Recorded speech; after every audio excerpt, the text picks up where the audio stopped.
আজকে আমি আপনাদের সাথে চিতল মাছের মুইঠা বা কোপ্তাকারি রেসিপিটা শেয়ার করব। তবে এই পুরোটা রেসিপি কিন্তু আমার শাশুড়ি মায়ের রেসিপি।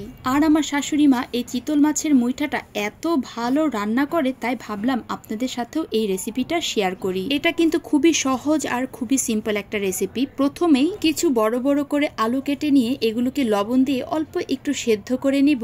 আর তরকারির জন্য তেলে দিয়ে দিব গোটা জিরা, শুকনো মরিচ, তেজপাতা, দারচিনি, এলাচি, কয়েকটা কাঁচামরিচ, পেঁয়াজ কুচি আর অল্প একটু লবণ দিয়ে হালকা করে পেঁয়াজটা ভালো করে নাড়াচাড়া করে আমি এতে সেদ্ধ করে রাখা আলুগুলো দিয়ে পেঁয়াজটাকে বেশ অনেকক্ষণ অল্প আঁচে ভেজে নিব, যাতে পেঁয়াজটাও ভাজা হয়ে যায় আর আলুটাও ভাজা হয়ে যায়। পেঁয়াজ আর আলু একসাথে ভেজে নিলে আলু আলাদা করে ভেজে নেওয়ার আর দরকার হয় না, তবে আঁচটা একটু কম রাখলেই ভালো।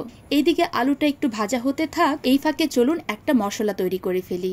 আমি একটা ব্লেন্ডার জারে কয়েক টুকরো দারচিনি, এলাচি, কাঁচামরিচ, পেঁয়াজ কুচি দিয়ে দিলাম। তার সাথে কয়েকটা রসুনের টুকরো দিয়ে দিয়েছি। এগুলোকে অল্প একটু জল দিয়ে একদম মিহি পেস্ট করে নিব।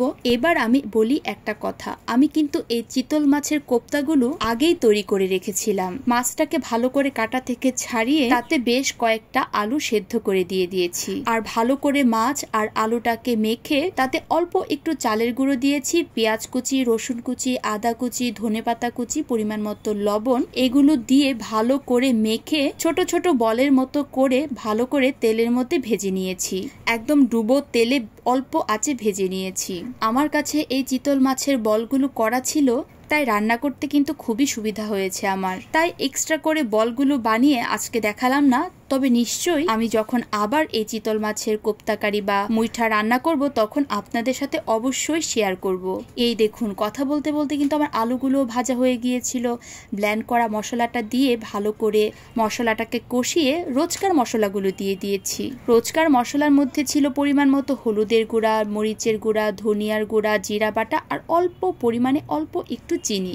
এইবার এই আলুর সাথে সবগুলো মশলাকে বেশ কিছুক্ষণ অল্প আঁচে সুন্দর করে কষিয়ে নিব। আর তাতে জল গরম ব্যবহার করব পরিমাণ মতো।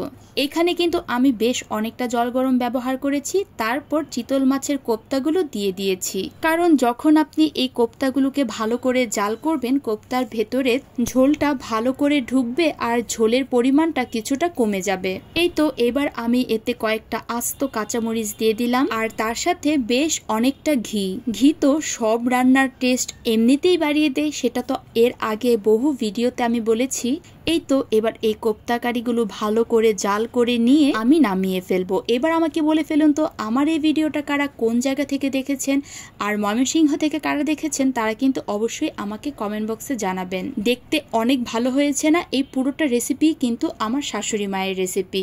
দেখতে যতটা লোভনীয় হয়েছে, খেতেও কিন্তু ততটাই সুস্বাদু। তো আজকের এই চিতল মাছের মুইঠা বা কোপ্তাকারি রেসিপিটা তোমাদের কেমন লাগলো অবশ্যই আমাকে কমেন্ট বক্সে জানাবে। ভালো লাগলে লাইক কমেন্ট করে টাইমলাইনে শেয়ার করে রাখতে পারো। So tata.